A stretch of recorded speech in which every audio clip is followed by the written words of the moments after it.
여러분 성찬식을 하면 여러분들은 어떤 마음으로 참여를 하세요? 몸의 이 상태, 내가 하나님 앞에 정결하게 성찬에 참여할 수 있는가? 또 마음이나 영혼의 상태를 살펴보게 되죠. 여러분 저는 어릴 때부터 이렇게 성찬에 참여할 때 항상 그런 교육을 받아왔던 것 같아요.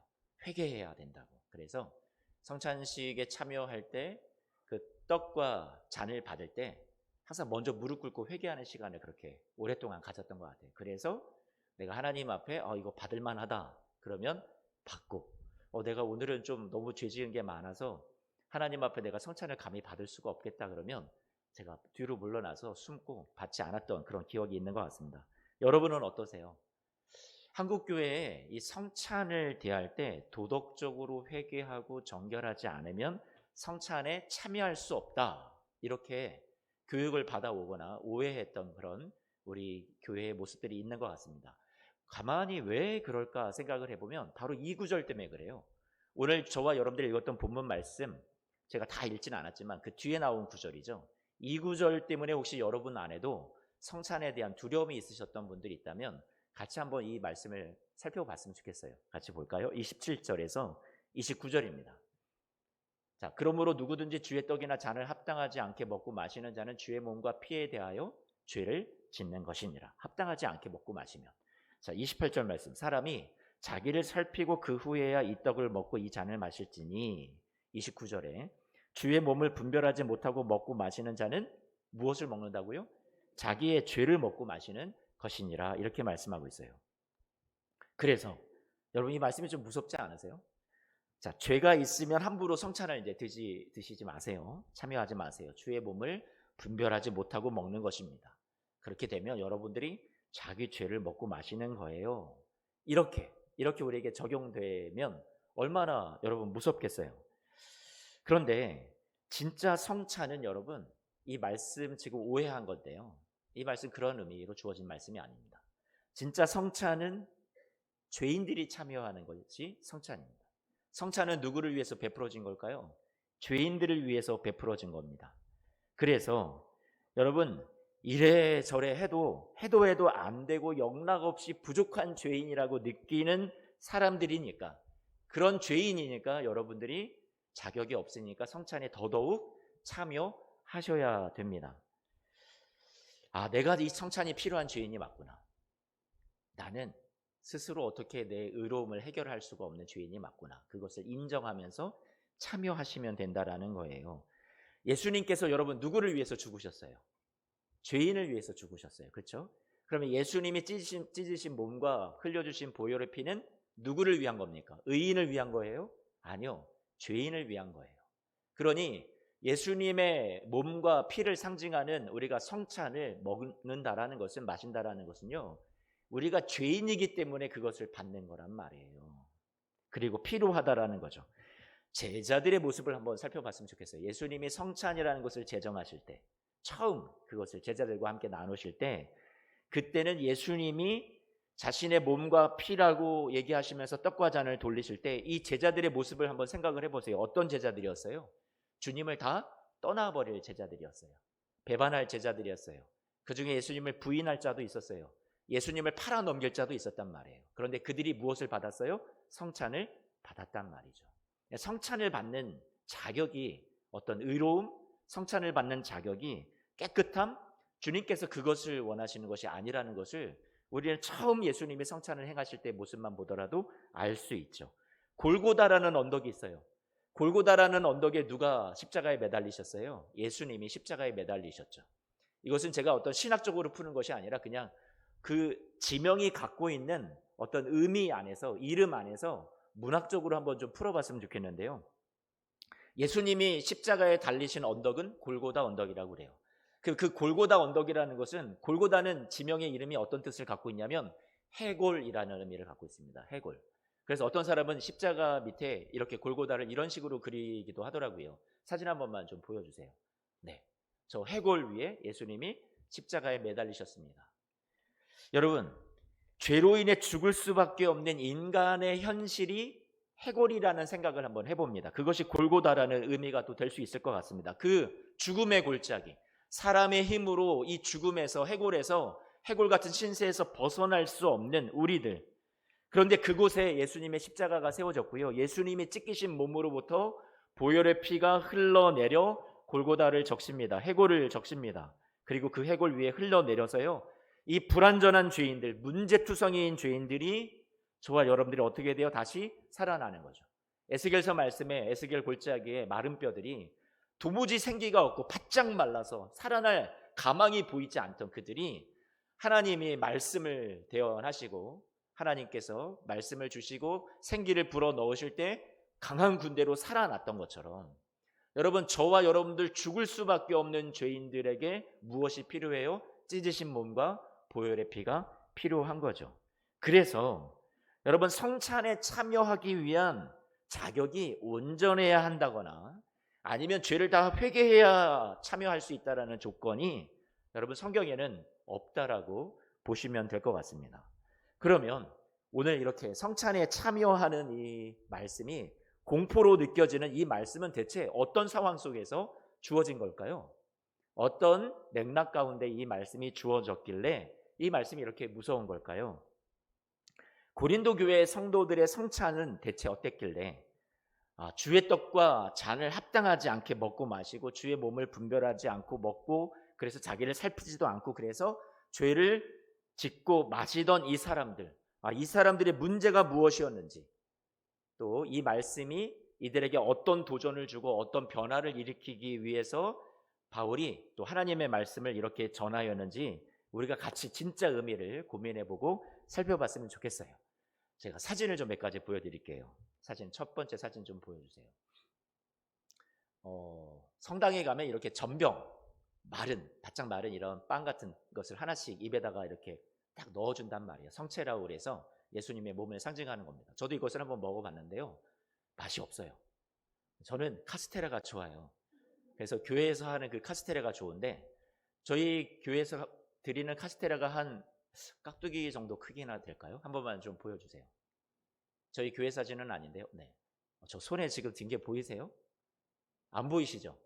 콩알만 하죠. 콩알만 해요.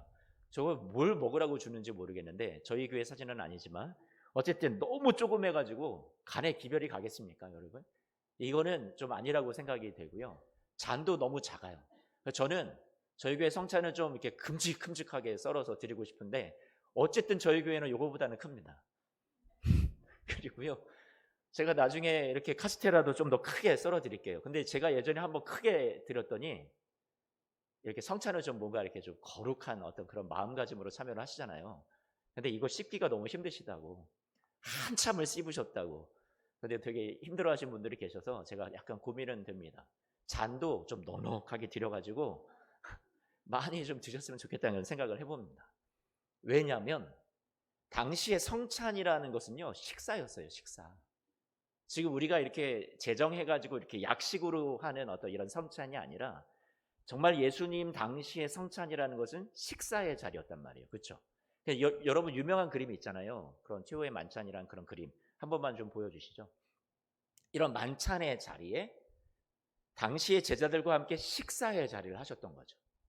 그러니까 당시의 식사의 자리에 뭐 빵도 있고 뭐 고기가 있었는지 정확하게 알 수는 없지만 어쨌든 다양한 풍성한 음식이 분명히 준비되어 있었을 것이라 생각이 돼요. 뭐 음료로는 포도주가 준비가 되어 있었을 것이고요. 식사를 거하게 하시고 제자들도 풍족하게 먹다가 예수님께서 그 식사에 아마 끝 무렵에 자 이제부터 성찬을 하겠다 하셔서 그 준비되어 있는 음식 가운데, 일상적인 음식 가운데 빵을 드시고 잔을 드셔서 제자들과 함께 이 성찬 예식을 하셨던 거였죠. 그러니까 성찬식이라는 것은 지금 우리가 행하는 어떤 특정한 날, 어떤 특정한 절기, 이때 잠깐 조그만 빵과 조그만 잔을 나누는 그러한 예식이 아니라 당시의 성찬이라고 한다라는 것은 여러분, 사랑하는 이 제자들, 사랑하는 교우들이 함께 모여서 사랑을 나누고 식사를 즐겁게 나누고 서로 좋은 대화를 이어가는 가운데 예수 그리스도의 우리를 위해서 찢어주신 몸과 피를 기억하고 기념하는 그런 예식이 성찬식이었단 말이에요. 그러니까 저는 저희 교회 성찬식이 아무튼 풍성했으면 좋겠어요. 뭐 빵과 포도 주스밖에 주지 못하면 그거라도 덩어리를 큼직하게 드려서 막 이렇게 드시면서 했으면 좋겠다는 그런 생각을 해봅니다. 자, 마찬가지로 초대교회 가운데 드려졌던 성찬이라는 이 시간은 사람들이 이제 예배의 자리로 막 오잖아요. 그러면 그때 당시 어떤 그 집의 구조는 이렇게 교회 예배당에 모여서 예배했던 것이 아니라 집집마다 모였었으니까, 어떤 한 집에 같이 모여서 교제하고 떡을 떼고 나누었으니까. 그러면 그 집에 내실이라는 것이 있고 외실이 있는데, 내실이라고 하는 것은 안쪽에 있는 그런 방에 먼저 예배에 참여했던 사람들이 먼저 들어가서 좋은 자리를 차지하겠죠. 그렇죠? 그런데 먼저 들어오는 사람들은 보통 노동을 하지 않는 사람들, 집이 부유하거나 가진 것이 많은 사람들, 음식을 저마다 싸웁니다. 뭐 빵도 싸우고 포도주도 싸우고 가지고 오겠죠. 다른 음식들도. 그런데 가지고 와서, 제가 이런 말을 해서 죄송한데, 지들끼리 그 안에 좋은 자리 차지하고서 막 먹고 이미 거기에 배가 막 부른 겁니다.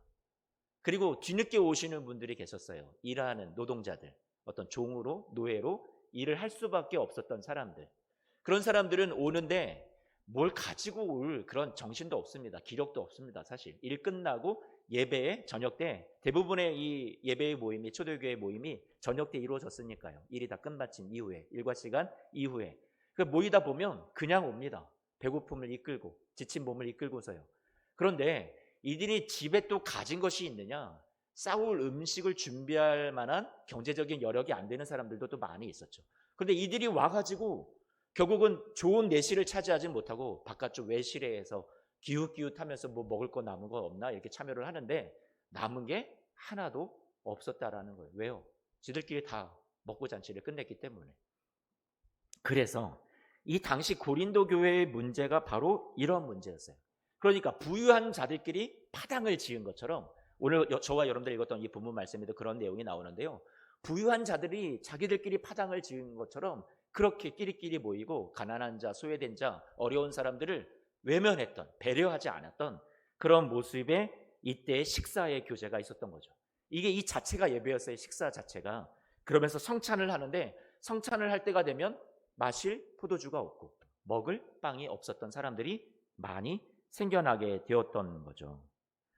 여러분, 저도 보면, 제가 이런 말을 해서 여러분 저를 되게 쫌생이로 생각하시면 안 되는데, 이제 되게 우스갯소리로 하는 거니까 이해하고 들어보세요.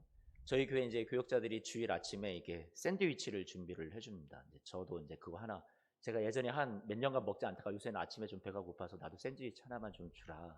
그래가지고 아침에 하나 받아 먹는데, 딱 오는 거 보면 맛없는 게 이렇게 한 날 있었어요. 그래서 이렇게 맛없는 게 있지?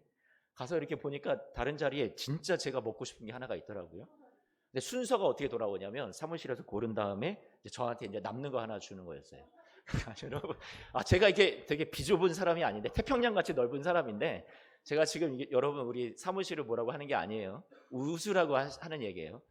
나도 저거 빨리 먼저 선점해서 먹고 싶다, 이런 생각이 제 안에 진짜 우습다 들었다는 말이에요.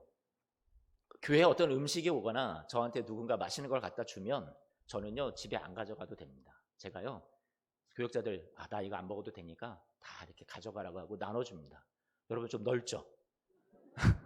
샌드위치 하나 때문에 저 시험 들지 않아요. 그냥 여러분 웃으라고 하는 얘기예요.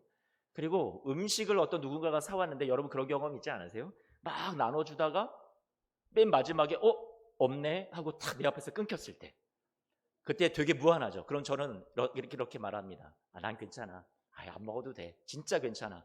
그런데 진짜 안 먹어도 되긴 하는데요, 그 앞에 딱 끊겼을 때 그 기분 아세요? 되게 무안합니다. 무안해요. 그렇죠? 어떤 자리에, 식사의 자리에 초대받아 갔는데 뭐 여러 가지 상황이 있고 좀 시간이 어려워서 늦게 참석을 했어요. 그런데 내 음식을 따로 이렇게 마련을 해둔 게 아니라 막 먹다가 이렇게 좀 남아있는 어떤 음식을 늦게 와서 이거라도 먹어 딱 받았을 때 여러분 기분이 어떠실 것 같아요? 별로 좋지 않죠. 그런 경험 있지 않으세요? 다 태평양같이 넓으셔서 전혀 서운하지 않으셨을지 모르겠지만, 음식이라는 것이 사람을 참 부끄럽게 할 때가 있단 말이에요. 근데 오늘 말씀에도 그런 표현이 나오거든요. 늦게 온 사람들이 부끄럽다, 가난한 사람들을 부끄럽게 만들었다, 이렇게 표현하고 있단 말이에요. 이 당시에 고린도 교회 성도들이 이러한 수준의 성찬과 예배를 드렸단 말이죠. 자, 이 소식을 전해 들은 사도 바울이 이제 엄한 소리로 이것을 교정해 주기를 시작을 하는 거죠. 그것이 이제 17절 말씀입니다. 같이 17절 말씀 볼까요? 내가 명하는 이 일에 너희를 칭찬하지 아니하나니 이는 너희의 모임이 유익이 못되고 어떻다고요? 해롭다. 이거는 유익이 안 된다. 해롭다. 이렇게 얘기하는 거죠. 차라리 모이지 않는 것이 어쩌면 더 나을지도 모르겠다 얘기를 하는 거예요. 그러면서 20절 말씀, 21절 말씀인데요. 20절 말씀 뭐라고 얘기하냐면 그런즉 너희가 함께 모여서 뭐라고 얘기해요? 주의 만찬을 먹을 수 없으니. 아니 이들 먹었잖아요. 배가 불렀잖아요. 그런데 지금 바울이 뭐라고 말하냐면 주의 만찬을 먹을 수 없다. 이 얘기는 그건 주의 만찬이 아니야. 너희들은 지금 주의 만찬을 먹은 게 아니야. 이렇게 말하는 거죠. 그러면 뭐라고 얘기를 하냐면 21절 말씀인데요. 이렇게 표현합니다. 이는 먹을 때 각각 주의 만찬이라고 표현했어요? 뭐라고 표현했어요? 자기 만찬을 먹은 거야.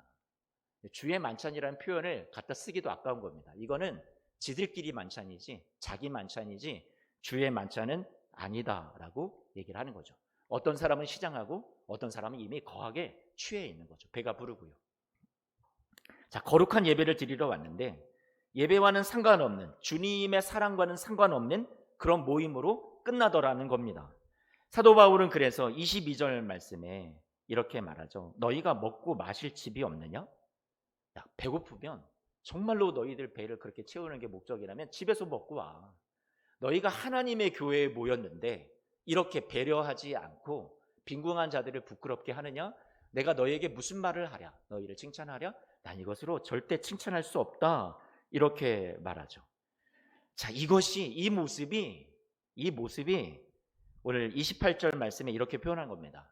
사람이 자기를 살펴야 돼. 내가 어떤 모습으로 예배의 자리에 나왔는지, 어떤 생각과 마인드를 갖고 정신을 가지고 이 예배의 자리에 나왔는지 자신을 꼼꼼하게 살펴봐. 그리고 나서 이 떡을 먹고 이 잔을 마셔. 그러니 내가 이 주님의 몸과 주님의 피를 대할 때, 떡과 잔을 마실 때 그래, 주님의 사랑을 내가 받았지, 은혜를 받았지, 이것을 생각하고 참여한다면 절대로 그럴 수 없다라는 얘기예요. 그것이 자신을 살피는 거죠. 회개기도 하라는 얘기가 아니에요. 누구나 다 참여를 할 수 있다라는 거죠. 29절 말씀에 그런데 주의 몸을 분별하지 못하고 먹고 마시는 이 모습은 이렇게 이기적으로, 배타적으로 이렇게 배려하지 않는 이 모습은 자기 죄를 그냥 먹고 마시는 것이나 다름이 없어. 이렇게 말씀해 주었단 말이에요.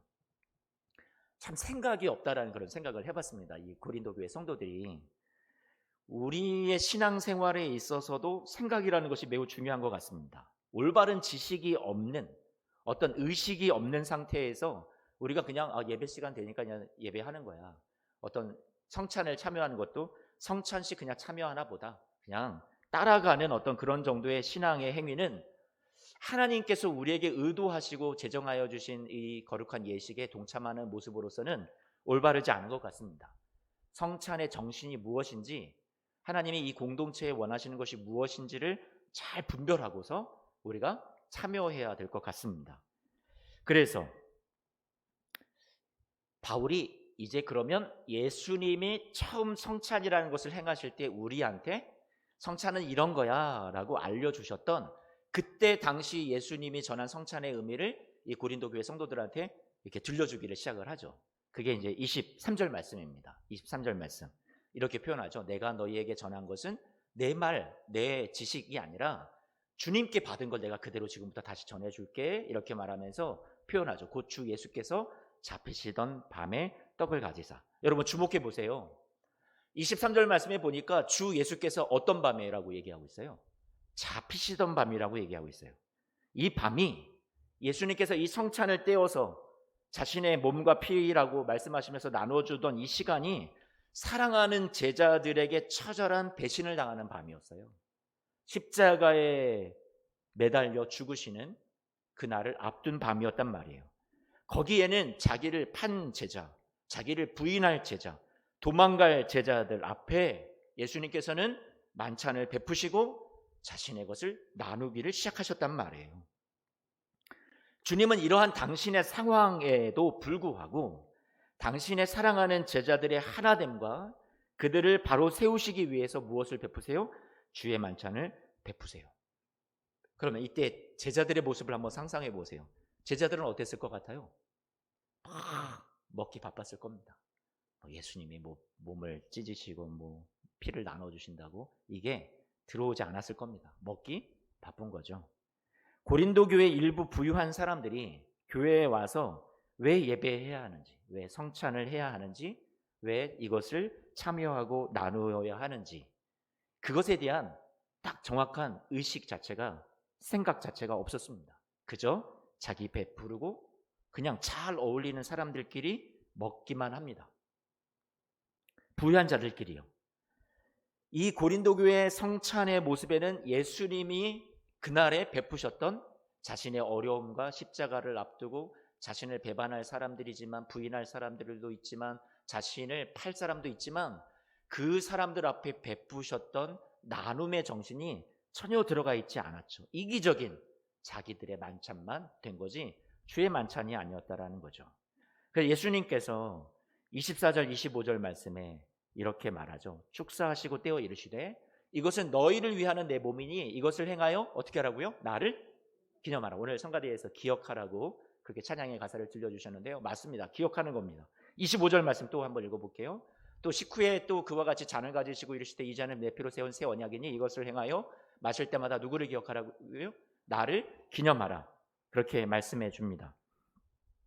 여러분, 기념한다라는 것은요, 반복되고 있잖아요. 24절에도 25절에도 기념한다라는 것은 기록한다라는 거고, 염이라는 것은 어떤 관념을 말하는 거니까 우리는 이것을 자칫 이렇게 생각합니다. 한자의 어떤 그런 표현처럼 그냥 머릿속에만 이렇게 딱 담아두는 거죠. 기억 속에만 담아두는 겁니다. 그런데 이 말씀이 과연 그럴까요? 우리에게 관념에 머물도록 기억하면 돼, 거기에만 우리에게 교훈을 주시는 말씀일까요? 여러분은 어떻게 성찬식을 기념하고 있나요? 어떻게 예수님의 몸과 피를 기억하고 참여하고 계신가요? 여러분에게 묻고 싶습니다. 성찬식은 이래야만 해 하는, 언제부턴가 우리 안에 자리 잡고 있는 그 형식이라고 할까요? 그런 어떤 상이 있는데요. 그게 뭐냐면 엄숙한 겁니다. 그리고 매우 진지해야 합니다. 무거워야 됩니다. 그리고 많이 울어야 합니다. 은혜 받았다는 증거로. 제가 성찬에 저도 참여하면서 많이 눈물을 흘립니다. 감격스러워서, 주님의 사랑에, 주님의 우리를 위해서 구원해 주신 그 은혜가 너무 감사해서 감격이 되고 울 때가 많이 있어요. 그런데 여러분, 우리의 이 성찬에 참여하는 것이 감정으로 끝나서는 안 된다는 것을 좀 말씀드리고 싶은 거예요. 거기에서 끝나지 않습니다. 내 기억 속에, 관념 속에 그래, 주님이 우리를 위해서 죽으셨지, 너무 마음이 아파, 너무 감사해, 거기서 끝나서는 안 된다는 거예요. 예수님이 고난당하신 것을 저와 여러분들에게 이것 때문에 주셨을까요? 예수님의 고난을 생각하라고, 그래서 날 위해 죽으신 분을 생각하고 슬퍼하고 울라고, 환경도 분위기도 어떤 예수님의 순환 영상 같은 거 이렇게 보여주면서 여러분, 감성적인 성찬식을 우리가 참여했다고 생각을 해보세요. 그래서 주님이 날 구원해 주시느라고 정말 고난 받으셨구나, 고생하셨구나, 얼마나 아프셨을까. 그런데요, 여러분, 주님이 그거 알아달라고 여러분한테 기념하라고 하신 걸까요? 내가 너희를 구원하느라고 이 고생을 했는데 좀 기억해줘, 알아줘, 이것 때문에 우리에게 기억하라고, 기념하라고 하신 말씀일까요? 아니요. 주님은 우리의 연민, 얼마나 아프셨을까, 우리의 동정, 이것을 우리한테 구걸하시는 분이 아니세요. 정말로 주님이 우리에게 원하시는 것은요, 이것이 아니에요. 기념하라라는 것은 주님이 성찬 속에서 보여주신 그 정신을 지금 우리의 삶에서 현재화시켜서 지금 나의 삶에서 보여주라는 얘기죠. 나타내라는 얘기예요. 나의 삶을 통해서. 다시 표현하면요, 유진 피터슨이 이렇게, 신비 1장 26절 말씀인데요, 성경 먼저, 우리 성경으로 먼저 보여주세요. 너희가 이 떡을 먹으며 이 잔을 마실 때마다 주의 죽으심을, 주님이 우리 위해서 죽어주신 그것을 그가 오실 그날까지 어떻게 하라고 말하고 있어요? 전해라, 이렇게 말한단 말이에요. 예수님이 저와 여러분들에게 그렇게 했으면 좋겠다고 권면하신 거죠. 그렇죠? 전하라고. 무엇을 전해요? 주님의 죽으심을. 그럼 우리는 어떻게 전할까요? 메시지 성경을 보면 유진 피터슨이라는 한 목회자가 이렇게 번역을 했는데 너무 멋있다는 생각이 듭니다. 같이 한 번만 좀 읽어봐요. 읽어보겠습니다. 시작. 이 빵을 먹고 이 잔을 마실 때마다 여러분의 말과 행위로 주님의 죽으심을 어떻게 하는 거라고요? 재현하는 것이다. 아까 표현에 주님의 죽으심을 전하는 것이다 이렇게 표현했는데, 주님이 우리를 위해서 몸을 찢고 피 흘려 주신 것을 저와 여러분들의 삶을 통해서, 말과 행위를 통해서 어떻게 하는 거라고요? 재현하는 것입니다라고 표현했어요. 얼마나 멋진, 정말 좋은 번역인지 모르겠어요. 자, 기념하는 것, 관념에서 끝나지 않고요, 주님의 죽으심을 우리의 행위로, 우리의 삶으로 재현하는 것, 현재화시킨 이 표현이 너무 마음에 들어요. 우리의 신앙의 문제는요, 행동으로 나타나야 할 것들이 우리의 생각에만 머무르고 있다는 것이 문제인 것 같습니다. 자, 2000년 전 쉽게 생각을 해보세요. 2000년 전 주님이 우리를 위해서 몸을 찢으시고 피 흘려주신 것을 교회가 모일 때마다 기념하라 하셨어요. 기억해, 잊지 마. 그러니 우리가 생각 속에 그냥 담아두는 것으로 끝나라는 것이 아니라, 그 성찬의 정신을 지금 시간이 지난 과거 속에 예수님의 십자가 구원의 사역이었는데, 시간이 지나면서 매번 모일 때마다 교회더러 이것을 기념하라는 것은, 너희도 이 예수님의 성찬의 사랑과 섬김의 정신을 지금 너의 삶에서 나타내고 재현하라고 우리에게 도전해 주시는 말씀이 성찬 제정이었다는 거예요. 오늘 저와 여러분들이 작은 예수가 되어서 2000년 전 예수님의 행하신 이 성찬의 정신이 거기에서 끝나지 않고, 몸과 피를 나누는 나의 삶으로 저와 여러분들을 통해서 여러분의 속해 있는 가정에서부터 여러분 교회 공동체 안에 세상을 향해서 이어져야 된다라고 도전해 주시는 말씀이죠. 주님이 우리를 위해서 몸버려 피 흘려주신 그 사랑을 기억하는 기념이 되고, 그것이 우리의 머리에서 가슴으로 옮겨지고 가슴에서 우리의 손과 발로 옮겨져서 주님처럼 오늘 저와 여러분들을 통해서 성찬이 재현되는, 다시 여러분을 통해서 나타나는 삶이 되시기를 주님의 이름으로 축복합니다. 교회가요, 세상을 위해서 봉사하고 섬기고 사랑을 실천해야 할 책임을 가지고 우리 이 땅에 존재합니다. 욕을 먹을 수 있죠. 사람들이 몰라줄 수 있죠. 예수님이, 그들이 전혀 모르고 예수님이 왜 이 떡을 나누시는지, 왜 잔을 나누시는지, 몸을 찢고 피 흘려주시는지를 전혀 모르고 참여했던, 그것을 받아 먹었던 제자들의 모습이나, 예수님의 십자가에 못 박아라 죽이려고 했던 그 죄인들이나, 하지만 예수님은 그들을 위해서 몸을 찢고 피 흘려주신 그 사랑을 그 당시의 사람들이 전혀 몰라주었던 것처럼, 오늘 저와 여러분들이 이러한 삶을 섬김으로 살아갈 때 가까이 있는 내 가족들도 몰라줄 수 있어요. 여러분의 사랑을, 여러분의 섬김을, 여러분의 희생을, 기도를, 눈물을 몰라줄 수 있죠. 당장에 보상받지 못할 수도 있어요. 교회 공동체 안에서도. 그럼에도 불구하고 예수님은 우리에게 당신이 보여주신 거죠. 이 삶을 우리에게 걸어가라고요. 지금은 힘든 고난의 길일지 모르지만 훗날 이것은 저와 여러분들에게 영광이 될 거예요. 너무 거창하게만 들릴 것 같아서 좀 더 작게, 좁게 여러분들에게 오늘 적용과 도전을 드리고 싶습니다. 오늘은 주일 또 식사 교제가 있습니다. 오늘 말씀을 잘 생각해 보세요. 예배 후에 있을 식사 시간이 바로 성찬입니다. 그리고 그 성찬, 식사 교제가 예배입니다. 여러분, 아직 예배가 끝난 것이 아니에요. 식사 교제가 끝날 때까지 분명한 생각을 가지고요, 자기를 살피고, 그리고 교회의 몸을 살피고 여러분 성찬에 임해 주십시오. 여러분, 주님이 보여주신 성찬을 여러분도 오늘 교회의 모임 가운데, 성가대는 성가대 안에서, 또 식사의 교제의 자리가 있으면 식사의 교제 자리 안에서 여러분이 재현해 주십시오. 고린도 교회 부유한 자들이 자기들끼리 먹고 마시며 가난한 자, 소외된 자들을 살피지 않아서, 여러분, 이들이 진정한 성찬의 의미를 모르고 예배의 의미를 모르고 그냥 몸만 나와서 참여했던 이러한 모습을 우리가 본받지 말고요, 반면 거울 삼아서 오늘 우리는 예수님의 십자가를 알고, 진정 예수님이 걸어가신 그 길을 알고, 예수님께서 우리를 위해서 몸을 찢으시고 피 흘려주신 그 성찬의 의미가 무엇인지를 진정 우리가 이해하는 신앙인이 되어서요, 여러분, 오늘 저와 여러분들에게 주님께서 맡겨주신 그 자리, 내가 참여한, 내가 속해 있는 그런 자리에서 여러분들이 오늘 예수님의 모습을 보여주실 수 있는 그러한 우리 성도님들이 되시기를 축원합니다. 여러분, 제가 교회에 이렇게 식사의 자리를 가면 성도님들이 이렇게 혼자 계신 분들이 가끔 제 눈에 이렇게 띄어요. 교회를 오신 지 얼마 안 되신 분도 있고 혼자 앉아서 드시는 분도 계시고 또 오래 되신 분인데도 혼자 드시는 분이 있고 근데 저 식사 자리가 이렇게 자리가 한정되어 있다 보니까 같이 모여 앉지 못하고 이렇게 동떨어져서 식사하실 수밖에 없는 분들이 또 계시기도 하더라고요. 그럼 제가 가서 막 조정해 드려요.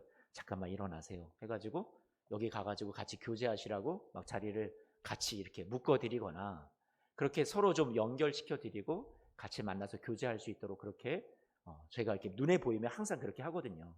여러분, 우리는 식사의 자리는 여러분들이 사명을 가지고 가시는 자리예요. 예배의 사명을. 내가 오늘 가서 예배해야겠다. 따뜻한 말 한마디, 또 위로, 사랑, 섬김. 여러분 같이 웃어주고 이야기 들어주고 또 기도해 줄 수 있는 기도 제목을 또 들어줄 수 있는 그런 나눔의 자리. 그게 뭐예요?